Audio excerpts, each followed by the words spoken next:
بسم الله الرحمن الرحيم. الحمد لله رب العالمين، والصلاة والسلام على أشرف الأنبياء والمرسلين سيدنا محمد وعلى آله وصحبه أجمعين. Alhamdulillah, my dear respected viewers, brothers and sisters, and who have been following in our class in the commentary of Aqeedah Sanusiyyah, we begin by praising Allah subhanahu wa ta'ala for this opportunity for us to continue in our lesson, and we pray that Allah make this lesson a blessed one, a lesson where our sins are forgiven, our prayers are answered, and may Allah subhanahu wa ta'ala bless us with husnul khatimah and gather us for Prophet sallallahu alaihi wasallam yawm al-qiyamah. Ameen ya rabbal alameen.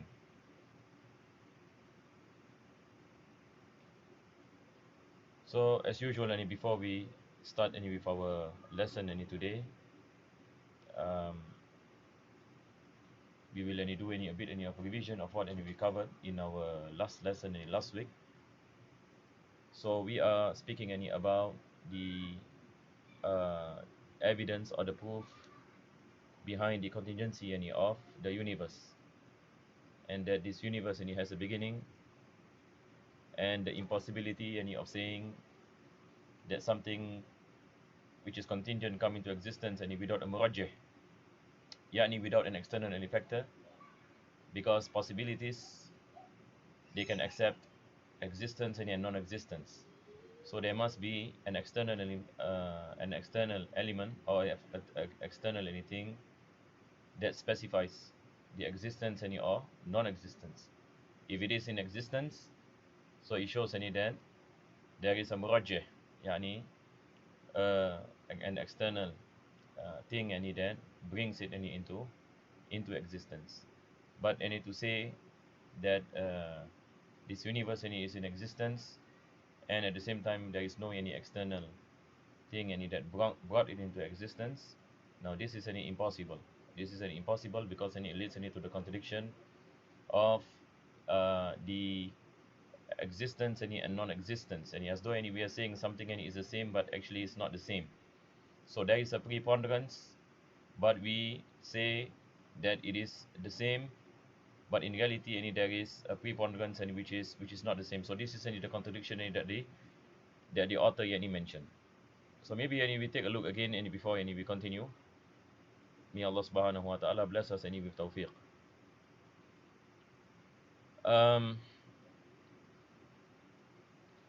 So we will read from page 137. What I mentioned is what is mentioned by the author when he said what is meant by if the world was not contingent and originated itself.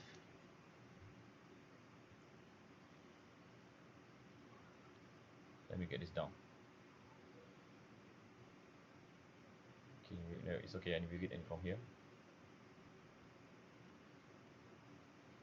The one who originates the world must be other than the world, and since the world is contingently possible, it is a must that Allah is one whose existence is necessary. If he too was contingent, he would be in need of someone to originate him.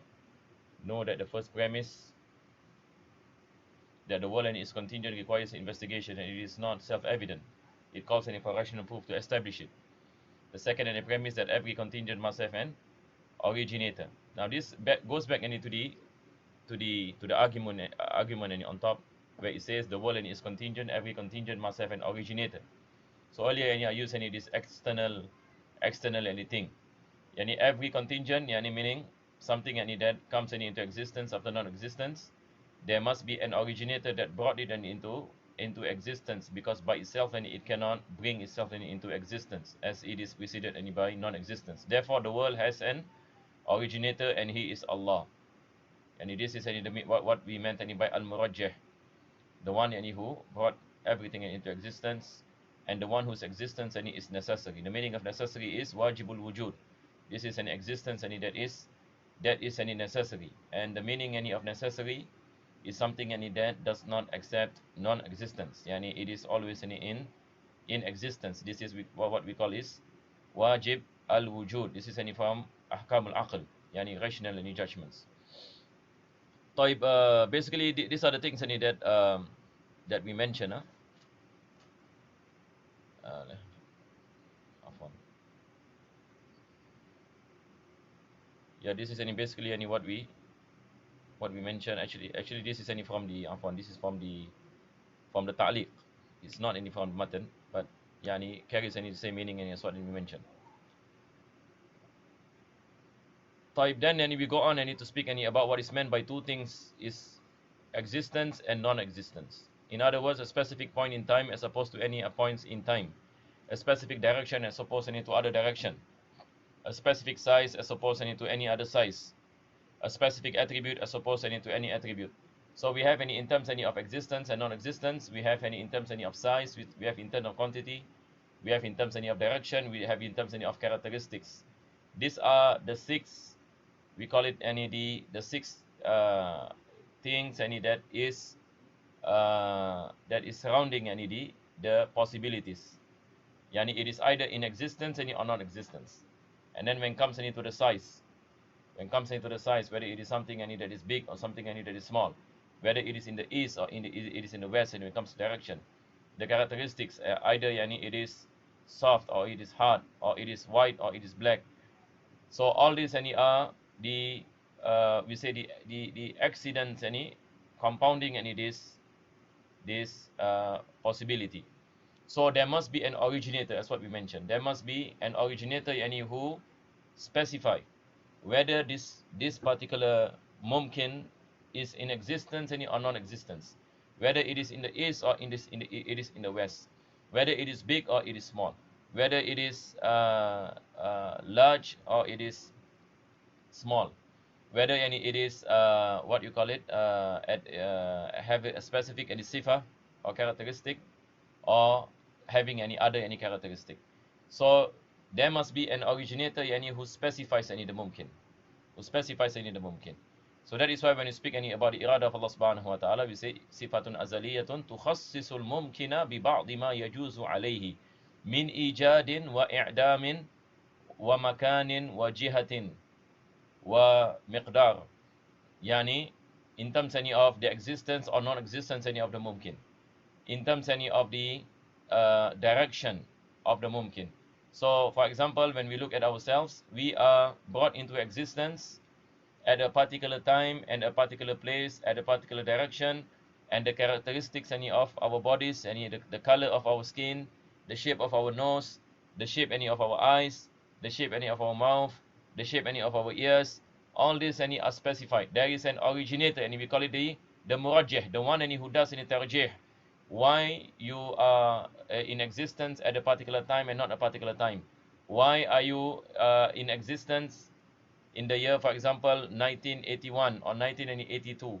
Why are you not any in existence any 1000 any years any ago? Who is the one any who specify the date of your existence, the place of your existence, the direction of your existence, the color of your skin? So these are the six things any that the author any mentioned. So when you look at these possibilities, it is impossible any that you are the one any who specify. It is impossible. We know this any that we do not know about our existence. We do not know about our characteristics any when we are just an infant any, for example.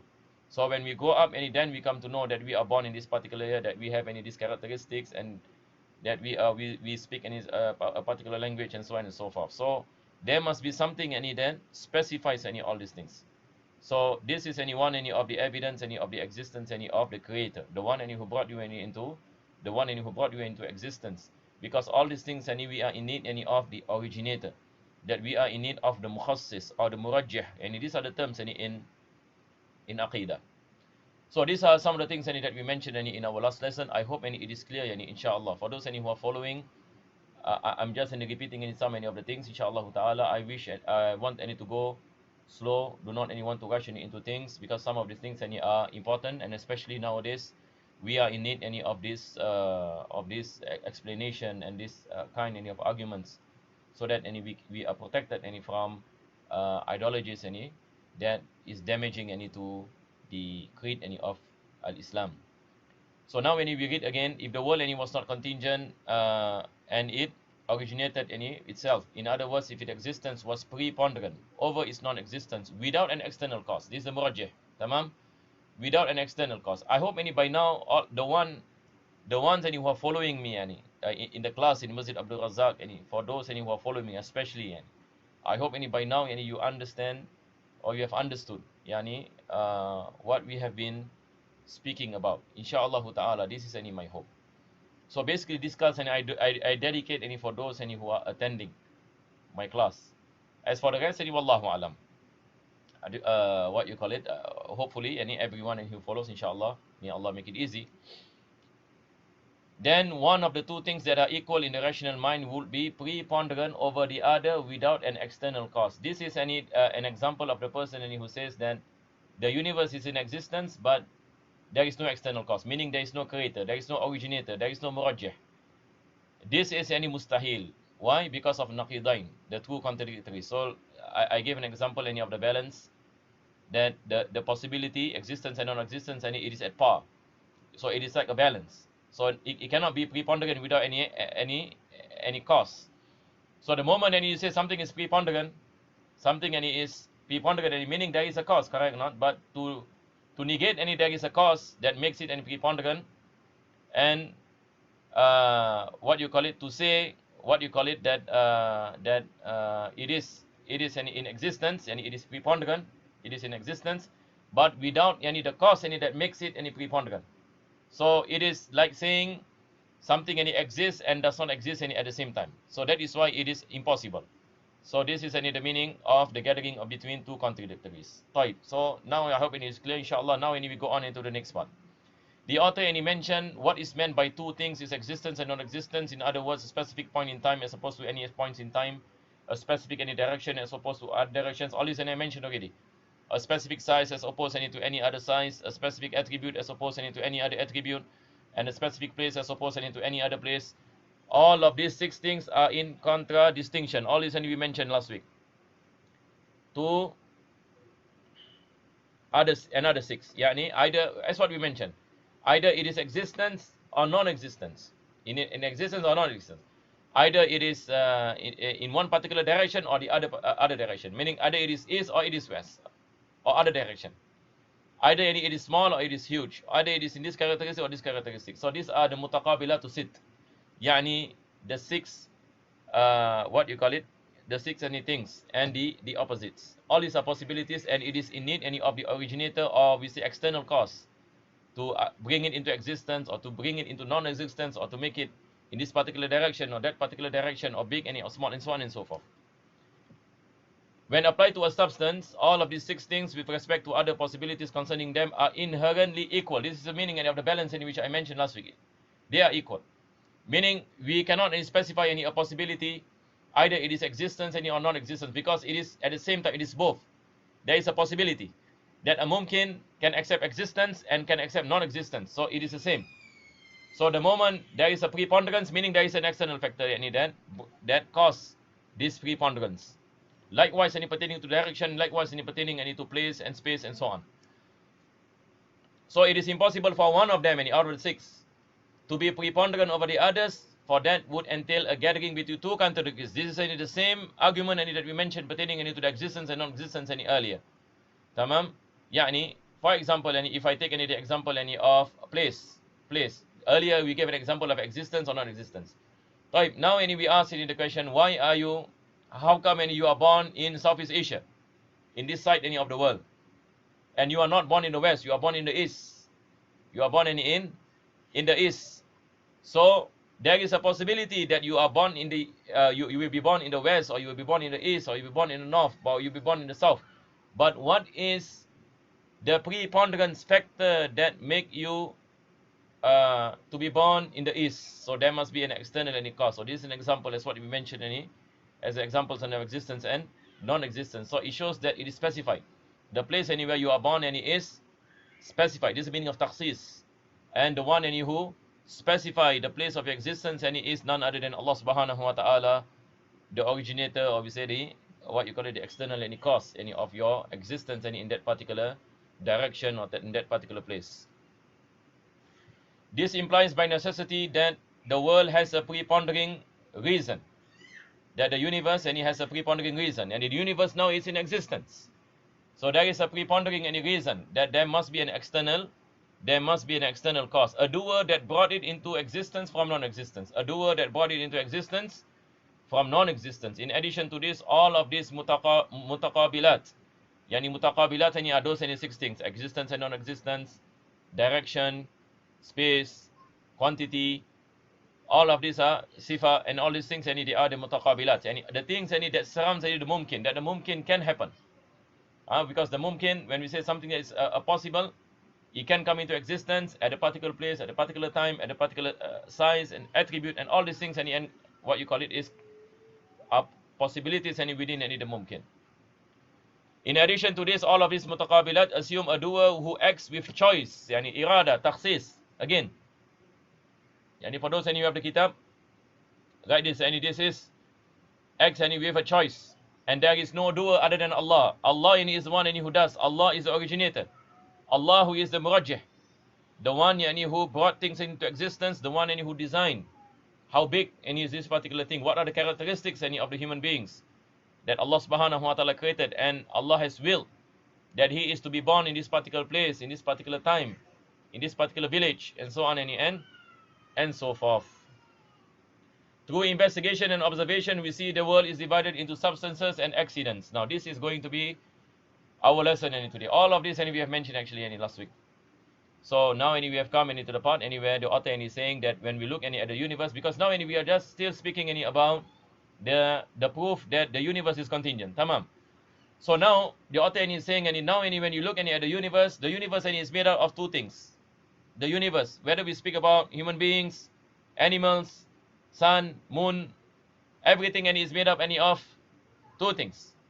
Number one is what is called as jirm, ajram, this is a plural of jirmun, and we have a'rad, that is a plural of arad.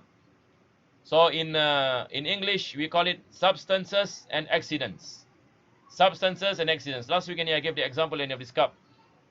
This cup is a substance, correct? Not substance any meaning, yani it stands on its own in the sense that you cannot put another thing in its place. So this is a substance. This is a substance. The color of the substance is an accident, meaning it cannot stand on its own. It clings or it subsists within this substance, within this substance. Clear, inshallah.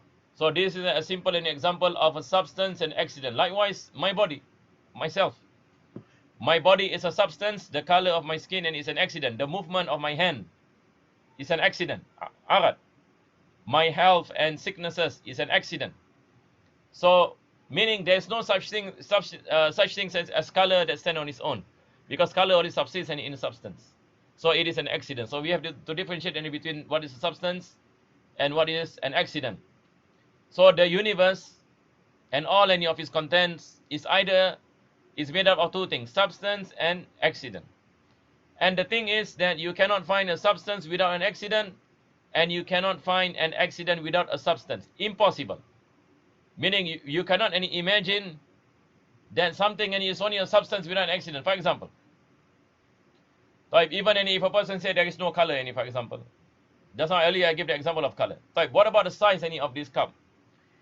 Is the size of this cup substance or accident? It is accident.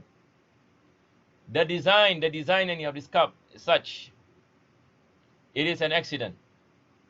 The length of this cup, it is an accident. Clear, inshallah. So this is a substance. The size of the cup is an accident. The color of the cup is an accident. So there can be no substance without accident, and there can be no accident without substance. So there are always things that are substances, and these substances are subsisted by accidents. The accidents subsist, and we use the word subsist in the substances. So get yourself familiar with these terminologies. So he said, substances are things that subsist within themselves. That's what I mentioned earlier. Substances, they are things that subsist within themselves, meaning they do not subsist in other things. They do not subsist in other things. For example, this cup is a substance. It is by itself. So it does not cling to another substance. It is a substance by itself. that it takes up any space, that you cannot any put anything any in place any of it, because why? It is something any that stand any on its own. Substances are things that subsist within themselves, such as physical bodies. Accidents are things that subsist within substances, such as, now he gave an examples any of accidents, such as number one, he said movement. Yani, for example, any the movement any of my hand, this is an accident. My hand is a substance. The movement here is an accident. So it subsists any within my hand, this movement. Stillness. When I am any still, this any stillness any is an accident. Color, that's what we mentioned. And other modalities. So he will give any other examples any after this. So these are examples any of accidents. The way in which the contingency of the world can be rationally proven is by rationally proving the contingency of these two things, substances and accidents.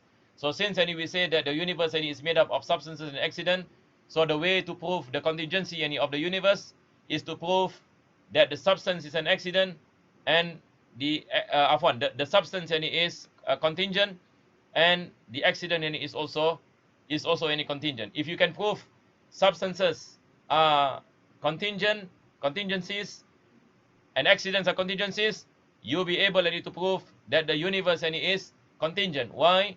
Because everything that the universe any is made up of, it is made of substances and accidents.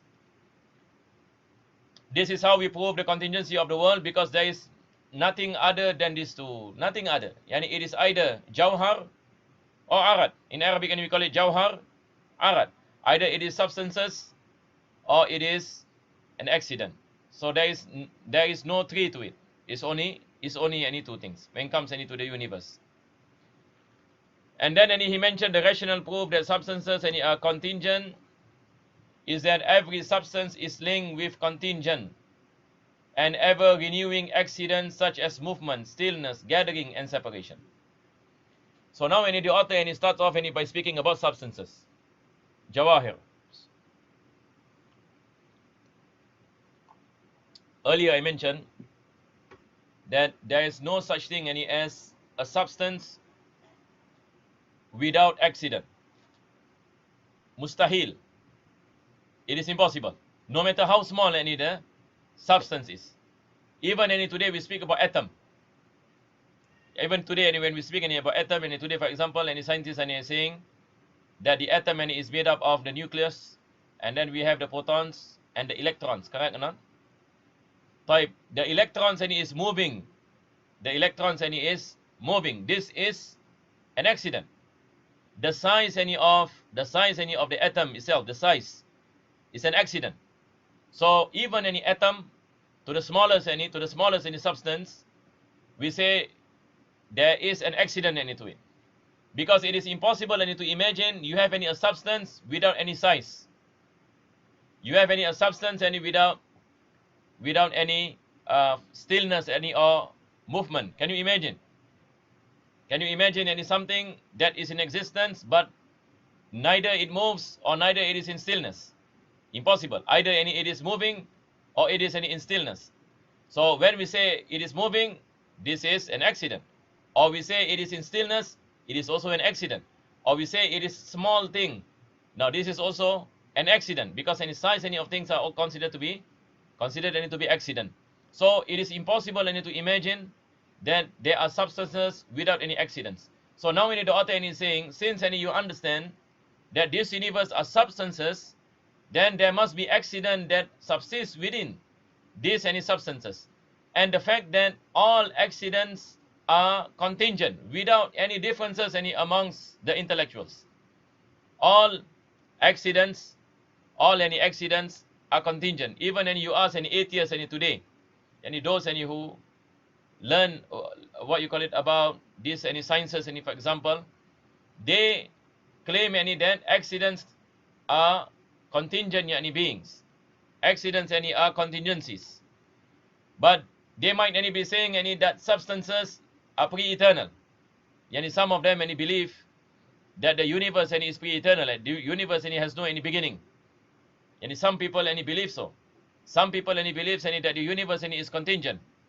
So people and he have different understanding, and when it comes into people and who doesn't believe in the existence of God, either any they say that the universe and is eternal, or they say that the universe and is contingent, or some of them and it says that substances and are pre-eternal, but the accidents and are contingent.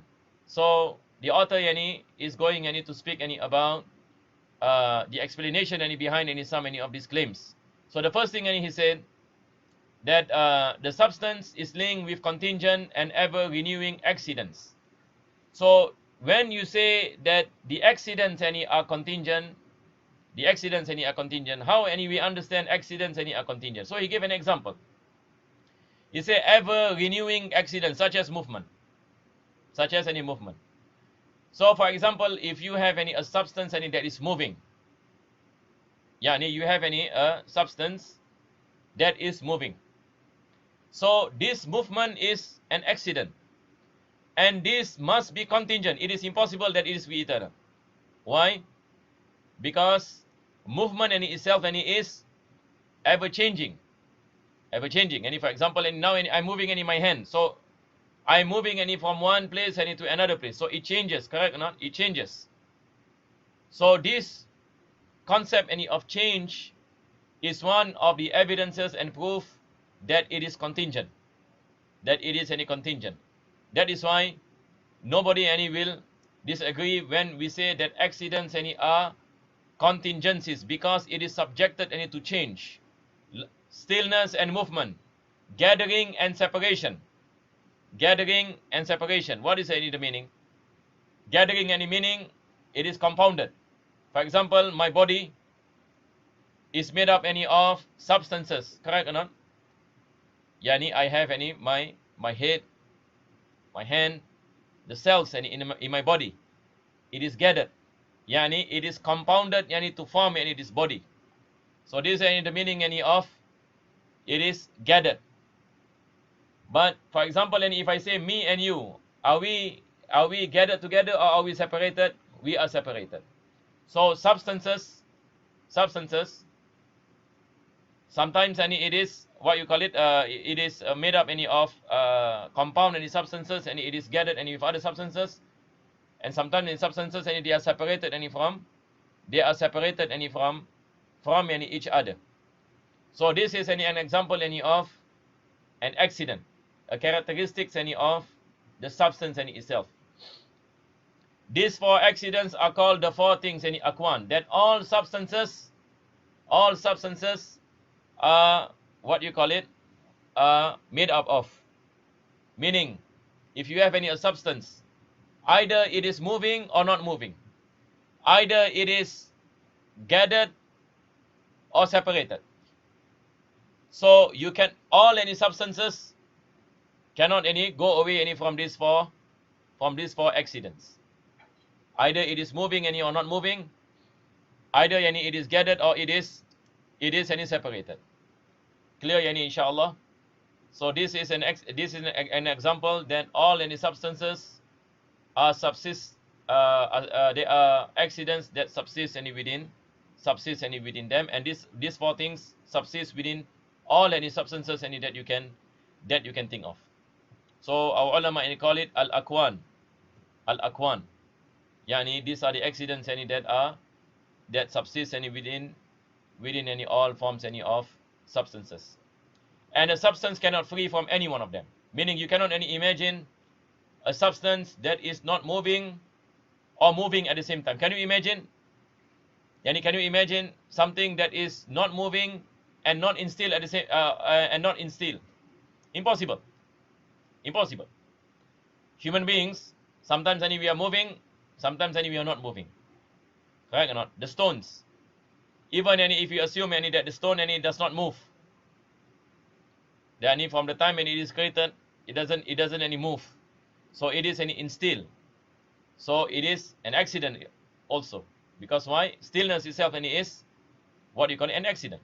Either any something any is moving, or it is not any moving in a state any of stillness. Either any the substances any is gathered, or it is separated. But if you cannot any imagine any a substance without any gathering any of other substances and within it, or separated from any other any substances. So now when we look at the substances, this is what you study in science. When you look at the substances and we find that they are compounded, correct or not? And if, for example, today and we study about atoms, that things and are compounded and by atoms and molecules, that it is. And then when you have a separated any substance, it is not the same. They are not any connected. They have any different. Any properties. Any, for example, any pertaining any to metals, any pertaining any to copper, pertaining any to wood, any, for example. So within any wood any itself, any it is compounded any by all these any atoms and molecules. When it comes any to metals and so on. So different any substances and have different any properties. This is what any we study.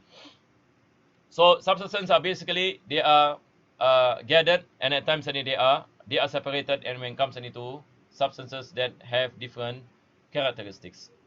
So when we study any about substances and even in science, and it basically what you call it, this is something any then easy any for people any to understand, and we do all this what you call it experiment, and for example in chemistry about adding any one substance any to another substance any to form any alloy and so on and so forth. So when we study science in this way, while appreciating any the creation of Allah subhanahu wa ta'ala, how Allah brought everything into existence, and this is the thing that will increase in your iman, and it will what you call it make you aware about the greatness of this deen, how it is rational to explain about the nature of the things around us. A substance is either moving or still or gathered or dispersed. Other accidents include taste, odors, colors, and so on. So some accidents have taste for example. Not all substances, not all accidents not all what you call it accidents include any taste. There are certain substances that does not have any taste. But for example, when you speak about oranges for example, there is a certain taste. So taste is an accident. The smell of something, the smell of the flower is an accident. The color. As what we mentioned, and these are accidents. Accidents are contingent. This is the reality. All forms of accidents are contingent. It is impossible that accidents are pre-eternal, and it is easy for us to claim this. Why? Because they change. Because they change. How can something that is subjected to change be pre-eternal? How can something that exists after non-existence is pre-eternal? Impossible. It is impossible. How can something that is moving after stillness is pre-eternal when it is preceded by stillness? And both are accidents, and it changes from moving to stillness. So this change, it shows that it is a contingent. It is contingent. Because why? Because it changes from one accident, from one state to another state. So this change, it clearly shows that it is contingent. It cannot be pre-eternal, because something that is pre-eternal, it cannot accept this kind of change. Accidents are contingent, and the proof of their contingency is their change. This is what we mentioned. The proof of their contingent is their change. Type. You see, for example, in the ta'liq here, the author mentioned the reason why the scholars speak about movement and stillness when they seek to prove the contingency of the world is because accidents usually refer back into them. When you speak about movement and stillness, this is a form of accident. And since any accidents are contingent, then the universe is contingent. Right. And then he mentioned Al-Bayjuri said the reason why movement and stillness are mentioned is because the inseparable link between them and substances is self-evident for every rational person. Meaning, you cannot imagine, as what I mentioned, you cannot imagine that there are substances that are free from accidents. Mustahil. Impossible. Every rational person, Imam Bayjuri said, that he will come to this conclusion that whenever you have substance, you must have any accident. You must have accident. And these accidents cannot be pre-eternal, because it is constantly changing. It is constantly changing. And something that is subjected to change, that is the proof of its contingency. طيب. So now let us see where the author is leading us to.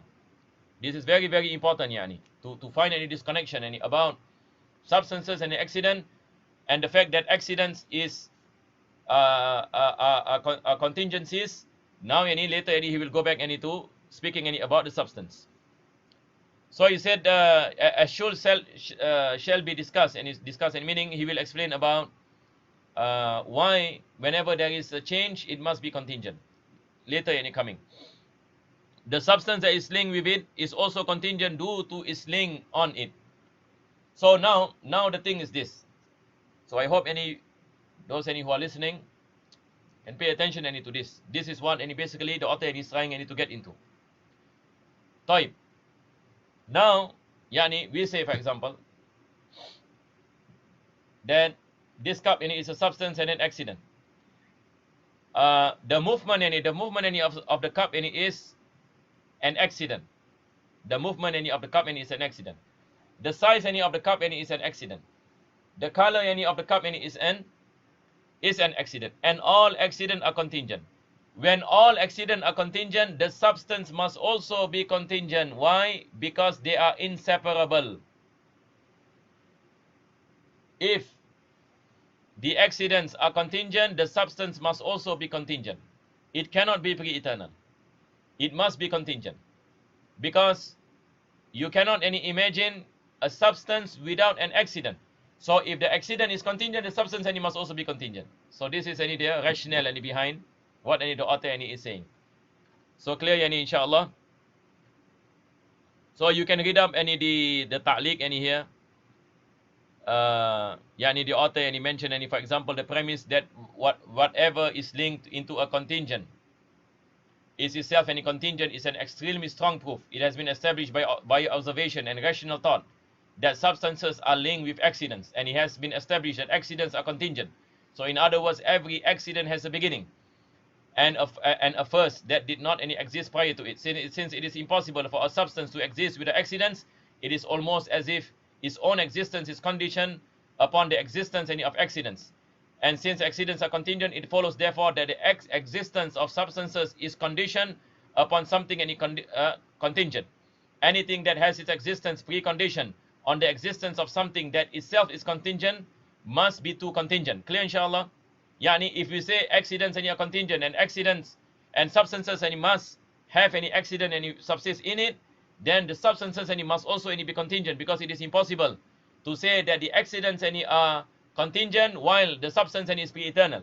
This is impossible, because substances and contingent, they exist together.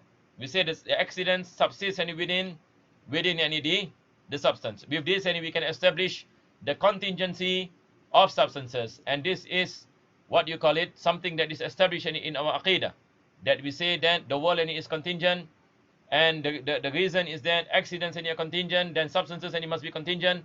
So substances and accidents are contingent. The universe is made up of substances and accidents. The universe is contingent, and it is impossible for Allah subhanahu wa ta'ala to have attributes that are contingent, because if you say that Allah possesses attributes that are contingent, then na'udzubillah min dhalik, and it leads to the contingency of the entity of Allah subhanahu wa ta'ala, and this is very, very dangerous. And this is what the author speaks about the Aqeedah of Ibn Taymiyyah. When he speaks about the attributes of Allah subhanahu, that contingency can be part of the attributes of Allah subhanahu wa ta'ala. You can read what he mentioned. Basically this is the Aqeedah of the Tajsim, of the Mujassima. The Mujassima they claim that Allah subhanahu wa ta'ala has a body, and Allah reside in a place. So this saying that Allah subhanahu wa ta'ala has a body that moves, and what you call it, and is dwelling in a place. Now this is exactly as a person is saying that Allah has attributes that are contingent. Allah has attributes that are contingent, and this is very, very dangerous, because it can lead a person to kufr into Allah subhanahu wa ta'ala by claiming that Allah subhanahu wa ta'ala is like the contingent beings, by having attributes that are contingent. And this is the Aqeedah of the Mujassima, the anthropomorphists. You can read what he mentioned. It is quite lengthy, But inshallah, if you understand what I'm saying, basically you can understand some of the things that is mentioned in the ta'liq. Now we go on, inshallah. And we do not have much time. The author mentioned, notice what is meant here by movement. And he explained what is the meaning of movement. We say movement is an accident. What is movement? Is the displacement of a substance from one boundary to another boundary. Yani we say this is a substance. Tamam. This is a substance. So we move from one place to another place. Yani one boundary, a place, to another place. Now, so since any substance are contingent beings, and the movement itself is contingent, then it shows it is contingent. It is any contingent. That is why Aqeedah Ahlus Sunnah wal Jama'ah, when you speak about Allah subhanahu wa ta'ala, we say Allah is not a substance. Allah is not an accident. Allah does not dwell in a place, because all these are the characteristics of the contingent beings. These are accidents. And it is impossible that Allah subhanahu wa ta'ala is ascribed to accidents that are contingent, because it will entail, na'uzubillah min zalik, that God is contingent. What is meant here by movement is the displacement of a substance from one boundary to another boundary. What is meant here by stillness is for a substance to remain in one boundary. Yani clear, inshallah. Yani when we say something is in stillness, meaning it does not move from its boundary. So now we are speaking about substance. Substance is something that stands on its own. Tamam. Yani it is in a particular place and in a particular space. It does not move. This is stillness. So this itself is an accident. What is meant by gathering is for two indivisible substances, jawharain, together in such a way there is no third. Yani there are substances and substance, and they are joined together to form a body. To form a body, and just like when we say the atoms and the molecules form this glass. This is what you call it. This is an accident that shapes the glass. So it is compounded by the molecules and the atoms and the substances within it. And separation is the opposite of that. So when substances are separated, and this is what we call it separation. When it is compounded, and it is what you call it, it is gathered in a sense as one substance. Now this is just what you call it, an extension of it. The rational proof for contingency of the world is that whatever is linked to a contingent, it is itself any contingent. Now in mantiq we call it, this is dalil iltizam. Dalil iltizam. What is the meaning? Again, I repeat. Now this cup is a substance. The color and the movement of the cup is an accident. Type. The color and the movement of the cup, is contingent.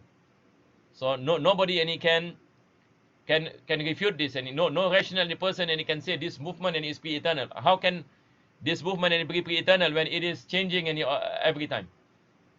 Now is in stillness, now it is moving. Now is in stillness, now it is moving. How can this be pre-eternal? So when it is changing, this accident, it must be contingent. Type. Now when we say the accident is contingent, so if the accident is contingent, the substance must be contingent. It is impossible to claim that the accident is contingent but the substance is pre-eternal. Mustahil. How can a substance exist without accident? It is impossible. That's what we mentioned. Taib. Some atheists, they believe that accidents are contingent, but they say that substances are pre-eternal. So how you rebut them? You rebut them by saying that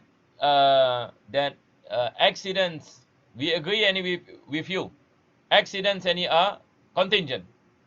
Nobody will disagree about accidents. Accidents are contingencies. No issue. But since you say that accidents are contingent, then, and since that substances only exist with accident, then the substances must also be contingent. Clear, inshallah? Now, I hope it is clear. The rational proof for the contingency of the world. So since we have understood about substances and accident is contingent, substances is contingent, and the world is made up of substance and accident, and the world is contingent. So now he said that whatever is linked to a contingent is itself any contingent. This is pertaining to substance and accident. the details any of this argument as it pertains to the contingency any of substances any are as follows. So now any he will bring the burhan. The burhan any in mantiq any we call it. It is any one of the strongest kind of syllogism where the premises are what you call it come any to a state of necessary. Come to a state any of necessary. So when you have any the first premise any that is necessary, second premise is necessary, the conclusion any must also any be necessary. So this kind any of strong proofs or strong any kind any of premises and conclusion in Arabic any we call it burhan. In Arabic any we call it any burhan. So that is why Al-Imam Sanusi name any his kitab Ummul Barahin, because any he speaks any about all his any premises any and the conclusions any that are necessary any or near towards any necessary kind any of conclusion. So this is any the argument any that he will put forth. We do not have much time. Maybe I just get this any for one time, inshallah, make some explanation, inshallah. Next week any we will continue and explain more, inshallah. So he said, now this any the start any of the argument. Were substances any eternal? Were substances any eternal? And if we were to assume that substances any are eternal, meaning does not have a beginning, yani pre-eternal, qadim yani. If substances, any substances, sorry mentioned, are pre-eternal, it will entail, meaning it will result, that they are linked with contingent accidents. So now when you have substance any that are pre-eternal, but yet you have accidents that are contingent. So how can you have a substance that is pre-eternal, but the accident that subsists within that substance is contingent? It is any as though any saying that I am now, for example, I am now 50 years old and I live in this house for 50 years, but this house is built 20 years ago. Does it make sense? Yani I'm saying I am older, yani, but I'm saying any that I stay in this house any for 50 years, but this house any is only 20 years. So this is any impossible, correct or not? So likewise, any when you say substances any are pre-eternal, but the accidents are contingent, how can any substance any are pre-eternal when substances can only exist any with accident? So this is impossible. So the author any is saying that the impossibility any of claiming that substances any are pre-eternal, but yet the accidents any are contingent. So he said that were substances any are eternal, it will entail that they are linked with contingent accidents, and it is impossible for an eternal to be linked with a contingent. Yani, when we say that substances any must be linked any with an accident, but one any is pre-eternal, the other one any is contingent. Now it is impossible. It is impossible. Then what happens any before yani the coming any of that any accident, which is any impossible, because any the substance any is considered any to be any pre-eternal. Hence it follows that substances are contingent. So when we say that they are always any linked in the sense that they cannot be separated, substances any an accident, that every substance any must have an accident, and every accident is contingent, then and we have to come to the conclusion that substances any must be contingent. Wa sallallahu ala sayyidina Muhammadin wa ala alihi wa sahbihi wa sallam. Alhamdulillah, yani I hope any we are able any to understand, inshallah, what any the author yani mentioned.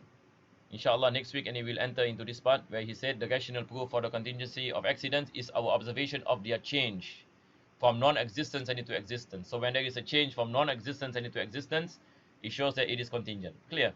So this is the concept any of change any that I mentioned any many a times. An accident we have not observed undergoing any such change is still disposed any to it. This may be compared to the first because both any are equal any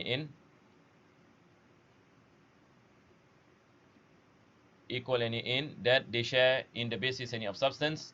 So whatever any is true any for one is true any for the other. This in mantiq any we call it dalilul iltizam, that whenever you say something any is linked, yani it shares any the what you call it,